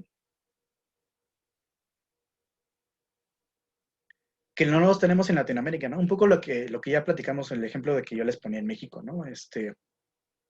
De que la gente no milita en un partido, la gente recibe despensas de un partido, pero no milita en un partido. Y es muy diferente militar en un partido a recibir despensas de un partido, ¿no? A mí, por ejemplo, una cosa que me sorprendió mucho, que fue como un choque cultural para mí, cuando yo anduve en España, yo fui a un meeting de Podemos, y ahí hablé Pablo Iglesias y el traidor Íñigo Errejón, y bueno, otros personajes ahí, ¿no? Y yo andaba ahí por ahí sentado, y ya llegué y nos sentamos y empezaron a hablar como 2 horas, se acabó, y fue como una especie de auditorio, se acabó y cada quien se fue para su casa, ¿no? Pero yo cuando me paré, vi para atrás y dije que no hay unos boings, unos sandwichitos, algo así como para que me vaya en el camino, no sé, comiendo, de aquí que me voy a mi casa, una cosa así. No, nada, o unas banderitas que me regalen, una gorra, una bolsa del mandado que diga Podemos, así, en grandote. No, no, no hubo nada de eso, no hubo nada. O sea, la gente fue, porque realmente, tenía la idea de apoyar al partido. Y fue una cosa impresionante, porque aparte se llenó. O sea, aparte, si tú querías ir al meeting, tenías que apartar, digamos, un boleto a través de internet, en línea, y se acabaron de volada. Yo alcancé apenas, ¿no? Se llenó todo el auditorio, se llenó el auditorio sin necesidad de boings, ni de sándwiches, ni de todo lo demás que les dije. Entonces, para mí fue como un choque cultural impresionante. Y eso no lo tenemos en México, ¿no? No tenemos esa cohesión social, que un partido realmente represente un sector de la sociedad, que diga, sí, yo orgullosamente milito aquí, ¿no? No lo hay, ¿no? Y, sí, no me dieran gorrita de Partido Verde, ¿no? O de Podemos. Yo sí quería una gorra que dijera Podemos aquí, que trajera la foto de Pablo Iglesias aquí, un pedo así, ¿no? Pero bueno, no se pudo. Entonces no tenemos este tipo de partidos y a veces ni siquiera, a veces, disciplinados. Porque de repente que un senador o que un diputado ya se pasó al otro partido, como Lili Telles, ¿no? ¿Se acuerdan que Lili Telles fue elegida por Morena? Y luego ahora creo que ya está en el PAN, un pedo así. Entonces, también esa cuestión de los chapulines, exactamente, pues provoca que no haya una disciplina dentro de nuestros partidos más o menos funcional, ¿no? Sí hay una disciplina. Por ejemplo, el PRI creo que sí tiene disciplina. Por ejemplo, cuando se dan en la madre los del PRI, se lo dan internamente. O sea, es como que esos güeyes lavan su ropa sucia en casa. Y cuando ya es la hora de tomar la decisión y de que ya la dirigencia dio un paso, todos los militantes siguen a la dirigencia. Sin pedos, porque hay que seguir la disciplina, ¿no? Eso no pasa en Morena, eso no pasa en el PRD, donde están todas las tribus esas, ¿no? Entonces, y que parece que Morena también se va a convertir en una especie de hogar de muchas tribus, ¿no? Sí, todavía vive el PRD. Luego vi un meme eh,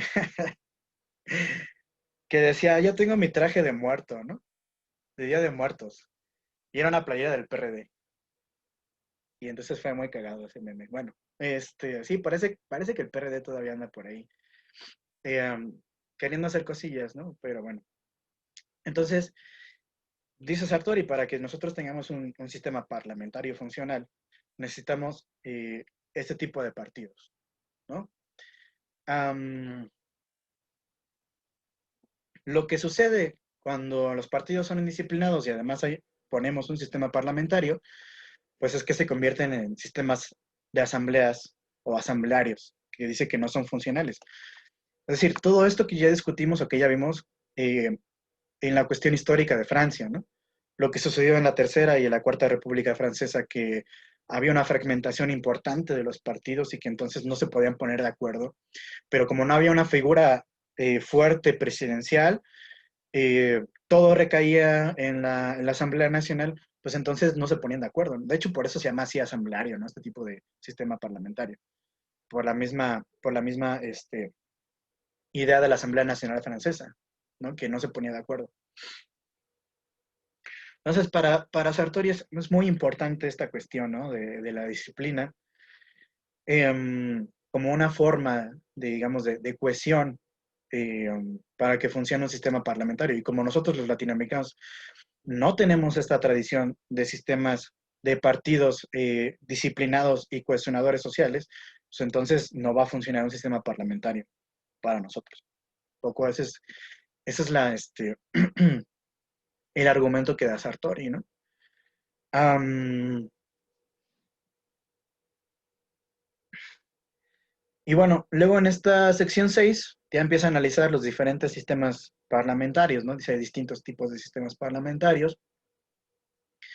Una cosa que no hacen los sistemas parlamentarios es, más bien que hacen es que no permiten esta separación de poder entre gobierno y parlamento, una cosa que ya le dijimos, ¿no? En cierto sentido, el poder ejecutivo y el legislativo se comparten, ¿no? Y además los gobiernos pues son designados y aparte dependen del apoyo del propio parlamento y en algunos casos incluso pueden ser destituidos por el parlamento, ¿no? Ya lo vimos, los que siguen, por ejemplo, mucho al sistema político español, em, con la moción de censura, ¿no? La famosa moción de censura que echó a Rajoy de la presidencia del gobierno español y que trajo a Pedro Sánchez, ¿no?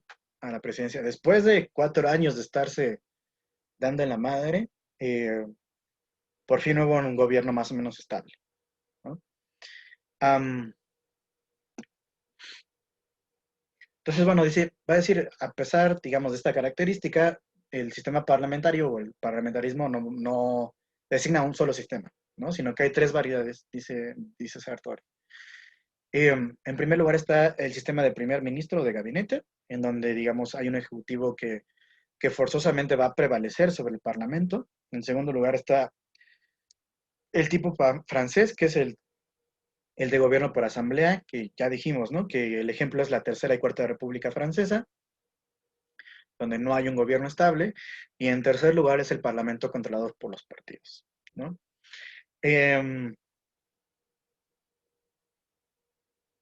Entonces va a decir, o sea, se dan cuenta de que estas características, que esta cuestión de la disciplina de los partidos y digamos, toda esta cuestión de la posibilidad de que se convierta en un parlamento, o más bien en un sistema asambleario, con fragmentos, con partidos fragmentados, etc. Y, pues nos da la señal de que también el sistema parlamentario puede fallar, y con la misma facilidad, dice él, que los sistemas presidenciales, ¿no? Entonces, va a decir, o sea, no se trata de que abandonemos el sistema presidencial y nos entreguemos a los brazos de un sistema parlamentario puro, ¿no? Porque entonces vamos a ver que sigue habiendo problemas.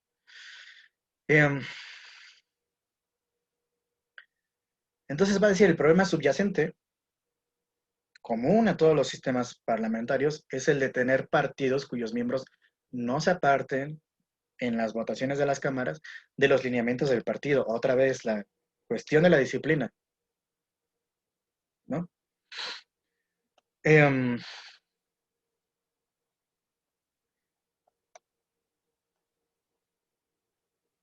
Ok, esta parte.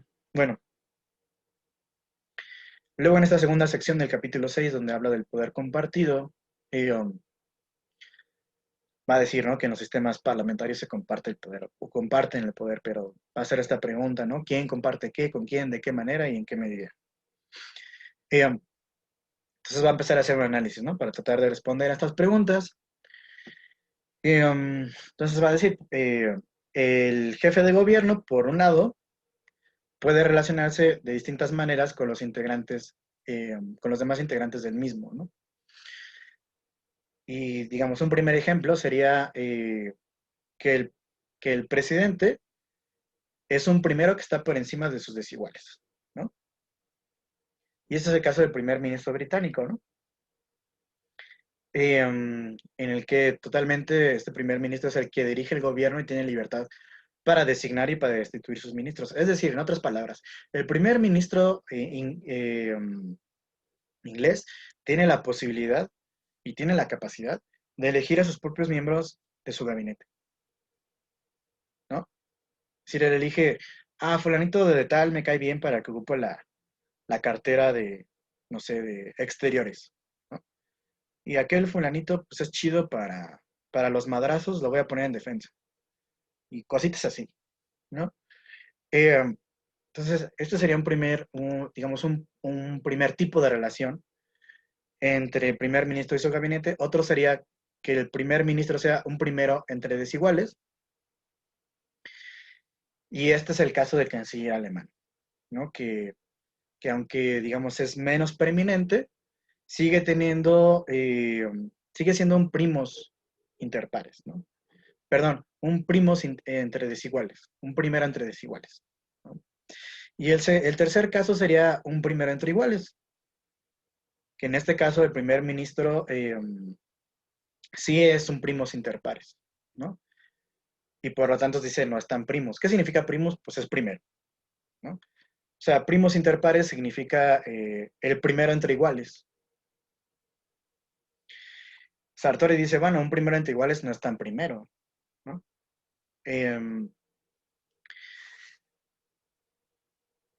Entonces, bueno, digamos, en el caso de este primer caso que mencioné, que es un primero por encima de sus desiguales, es el jefe del Ejecutivo, el que a la vez un poco, como ya les dije, elige a sus miembros, digamos, a su gabinete, pero también es jefe de su partido.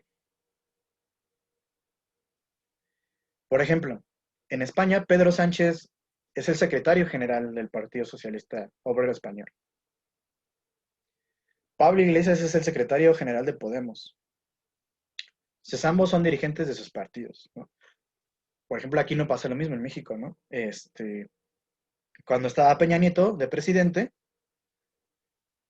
él no era presidente del Partido Revolucionario Institucional, ¿no? Había otro que era Ochoa Reza, ¿no? Cuando estaba Peña Nieto, y también el caso de AMLO, ¿no? AMLO no es presidente de Morena, ni es secretario general de Morena, sino que, bueno, ahorita están con su desmadre. ¿Quién va a ser presidente? Bueno, ya eligieron a un presidente, ¿no? Pero bueno, no es AMLO. Entonces, esta es una característica también que tiene este tipo de primer ministro que es un primero por encima de sus desiguales, ¿no? En el segundo caso, que es el primero entre desiguales, podría darse caso en que este primer ministro no es a la vez líder de su partido. Sin embargo, a pesar de esto, no se le podría destituir por un mero voto parlamentario de confianza o por una moción de censura, ¿no? Se espera que permanezca en el cargo, digamos, durante todo el periodo por el que fue elegido, aunque esos miembros del gabinete cambien, ¿no? ¿A qué se refiere con esto? O sea, que sus miembros del gabinete pueden ser, por ejemplo, elegidos por parte del partido, mmm, porque él no es el dirigente del partido. Por tanto, él se tiene que acoplar a la disciplina del partido y a lo que le diga la dirigencia del partido. Entonces, si el partido le dice, oye, ¿sabes qué? Tienes que meter a fulanito, a fulanito, a fulanito en tu gabinete, pues lo haces. A pesar de esto, no se le puede quitar por un mero voto parlamentario de confianza, ¿no? Es decir, aún sigue teniendo un cierto poder este presidente. Y en el este primer ministro, y en el tercer caso, que es un primero entre iguales, es un primer ministro que cae con su gabinete, ¿no? Que generalmente dice que Sartori debe incluir en el gabinete a ministros que le son impuestos y que además tiene poco control sobre su grupo, ¿no? Y además puede caer por una moción de censura.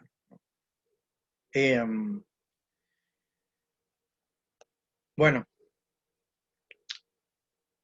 esto estos tres tipos de relaciones, ¿no? Entre el primer ministro y su gabinete que va a variar de sistema parlamentario a sistema parlamentario, ¿no? Bueno, les propongo que lo dejemos aquí para que me dé tiempo de comentarles cómo van a estar las exposiciones. Y la próxima clase terminamos con esta otra parte que falta, que es desde el apartado 3 del capítulo 6, ¿no? Bueno, entonces déjenme abrir el archivo donde lo puse. Ah, ah, ah.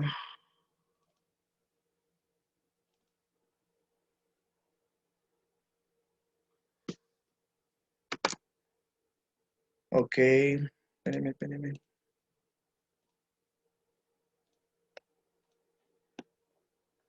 Bueno, a ver, se los voy a compartir, les voy a compartir pantalla.